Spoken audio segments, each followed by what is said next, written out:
Fl-ewwel kwarta din is-sena, id-dejn nazzjonali Malti kompla nieżel meta mqabbel mal-prodott domestiku gross u jinsab ferm taħt il-kriterji tal-Unjoni Ewropea. Skont l-aħħar ċifri tal-Eurostat, l-Uffiċċju tal-Istatistika Ewropew ħareġ kif ir-rata tad-dejn ta' pajjiżna inqas minn 46% meta mqabbel mal-ġid li qed jinħoloq. Din ir-rata hija 14% inqas mill-kriterju ta' 60% stabbiliti bir-regoli tal-Unjoni Ewropea.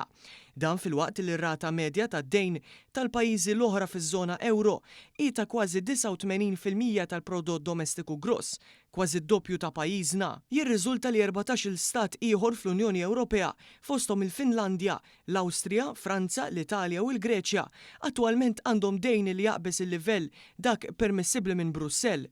Mill-istess statistika tal-Eurostat ir-rata tad-dejn ta' pajjiżna naqset b'9 punt perċentwali fuq il-kwart ta' qabel, jiġifieri bejn Ottubru u Diċembru 2025.